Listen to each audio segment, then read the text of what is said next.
Olá, pessoal! Estou de volta e dessa vez com a videoaula que eu tinha prometido para vocês sobre árvores de decisão. Então, como vocês sabem, eu sempre faço essas aulas práticas para auxiliar vocês, ajudar vocês a fixarem os conceitos que são mais complexos em determinados assuntos, né, da disciplina. Então, como vocês sabem, vocês tiveram algumas dificuldades, né? É, em árvore de decisão, né? A gente lembra disso. E eu fiz uma aula prática para ajudar vocês a fixarem os conceitos, né, que são mais complexos da disciplina. Então, inicialmente, eu fiz um roteiro simples, né, para esta apresentação. E, inicialmente, nós vamos ver um problema simples ao qual nós devemos induzir uma árvore de decisão a partir desse problema, ou gerar uma árvore de decisão. Um problema que vai ser bem simples, vocês vão ver. Após isso, nós vamos relembrar o algoritmo de indução de árvores de decisão, né? Que nós já vimos isso, mas só para relembrar. E, em seguida, nós veremos o ganho de informação. Aprenderemos como calcular o ganho de informação dos atributos de um conjunto de dados. Após isso, após ser encontrado o atributo que tem maior ganho de informação, nós geraremos uma árvore de decisão que representa o nosso problema. E no final temos algumas referências, né, que é a parte bem mais rápida. Então, pessoal, o problema é simples. Na lista de exercícios de vocês têm esse problema. E eu não sei se vocês fizeram, né, a lista de exercícios. Eu espero que vocês tenham feito essa lista de exercícios, que vale meio ponto extra na terceira unidade, né? Então, o exercício é bem simples, né? Ele pede, determine qual o melhor atributo para ser a raiz da árvore de decisão do problema apresentado abaixo. E ao encontrá-lo, construa a árvore. Então, o nosso probleminha aqui é um probleminha bem simples mesmo. É um problema de identificar a renda de uma pessoa. Esse é um conjunto de dados, né? Algumas informações foram retiradas e nesse conjunto de dados nós temos que ele identifica, na verdade, é um conjunto de dados rotulado, né, pela classe renda, e ele identifica se a renda de uma pessoa é alta ou baixa a partir da escolaridade da idade da pessoa, certo? Então temos três atributos, dos quais o último atributo é o atributo alvo, que é a nossa classe, né, nesse caso, renda. Porém, pessoal, qual atributo escolher para iniciar a construção da nossa árvore? Né, pessoal? Nós sabemos, né? Só voltando, nós sabemos que para problemas simples, problemas simples, isto é, problemas em que cada atributo é binário, né? É fácil gerar uma árvore de decisão, né? A gente viu isso em sala de aula, a gente viu que é bem facinho de se fazer. Porém, a gente sabe que quando os atributos de um conjunto de dados eles apresentam muitos valores, né? Nós temos que calcular o ganho de informação dos atributos desse conjunto de dados e para determinar qual o melhor atributo para começar a árvore de decisão. Então, para relembrar o algoritmo de indução de árvore de decisão, né, que é um algoritmo bem básico mesmo, então o algoritmo base, né, para a indução de árvore de decisão é o seguinte, né, temos os seguintes passos que esse algoritmo executa. Inicialmente, nós temos que escolher um atributo, certo? Que para problemas mais simples a gente pode escolher qualquer um. Depois disso, nós temos que estender a árvore, adicionando um ramo para cada valor do atributo. Após isso, nós temos que passar os exemplos para as folhas, levando em consideração o valor do atributo escolhido.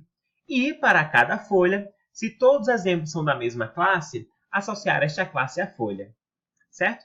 E se não, repetir os passos 1 e 4 até que a gente consiga gerar a árvore, certo, pessoal? Então, pessoal, um dos problemas a gente viu que qual atributo escolher, né? Nós temos um conjunto de dados e nós precisamos escolher um atributo para iniciar a nossa árvore de decisão, né? Para gerar a nossa árvore de decisão. Nós sabemos que em problemas simples, como foi falado lá no comecinho dessa apresentação, qualquer atributo escolhido possibilita encontrar uma boa árvore de decisão. Como, por exemplo, vocês lembram que nós vimos em sala de aula as funções lógicas, nós vimos as funções lógicas e geramos árvore de decisão para várias delas, né? Para funções booleanas também. A gente viu que é bem simples, porque nos conjuntos, né, falando entre aspas, né, quando você faz a tabela verdade de funções lógicas, de funções booleanas, nós temos um pequenininho conjunto de dados, que a gente chamou de conjunto de dados, né? E a partir dele nós conseguimos induzir uma árvore de decisão por meio do algoritmo, né? Mas por que a gente foi tão simples? Porque cada um dos atributos daqueles conjuntinhos de dados, né? Eles só apresentavam dois valores, ou era 0 ou era 1. Então era um atributo binário, né? Cada atributo apresenta somente dois valores. Então fica muito simples. Porém, em problemas onde os conjuntos de dados têm muitos atributos e esses atributos apresentam mais de dois valores, né? Cada atributo pode assumir mais de dois valores, determinados critérios para a seleção do melhor atributo devem ser considerados. Né? Vocês lembram, a gente viu isso em sala de aula, a gente está revendo agora. E quais são os critérios que têm que ser considerados? Né? Então a gente lembra do ganho de informação. A gente resumiu muita coisa, porque a gente não vai falar tudo aquilo que a gente viu em sala de aula, mas a gente tem que calcular, né? Resumindo, nós temos que calcular o ganho de informação de cada um desses atributos, certo, pessoal? E para poder calcular o ganho de informação de cada um desses atributos, nós temos que calcular a entropia desses atributos, certo, pessoal? Então, a entropia, a expressão da entropia, vocês viram em sala de aula, que é assim, a entropia de um atributo x é igual à negação, né, do somatório de I variando de n, onde n no caso, a quantidade de classes do conjunto de dados, de PI, né, que é a probabilidade de determinado valor desse atributo acontecer, vezes o log da probabilidade desse determinado valor que o atributo pode assumir na base de 2, certo? Então, assim, x é o atributo, como a gente já sabe, n é a quantidade de classes do conjunto de dados, certo? Se o conjunto de dados tiver duas classes, então i vai variar de 1 até 2. Se ele tiver três classes, então i vai variar de 1 até 3. Então, no nosso exemplo, né, a classe renda ela só tem dois valores, né? Que é alta ou baixa. Então, n vai ser igual a 2. Agora, se renda tivesse alta, baixa e média, n seria igual a 3, porque renda poderia assumir três valores. Espero que vocês tenham entendido essa parte. PI é a probabilidade de cada uma delas, né, acontecer para um dado atributo. Certo, pessoal? A gente vai entender isso melhor mais na frente, na parte prática. E o ganho de informação de um atributo, né, que a gente chama aqui de GI, que é ganho de informação, de um atributo X, é dado pela diferença entre a entropia da classe desse conjunto de dados pela entropia desse atributo, certo? Então, só para repetir, o ganho de informação de um atributo é igual à diferença da entropia da classe pela entropia desse atributo. E x é o atributo, né? É óbvio.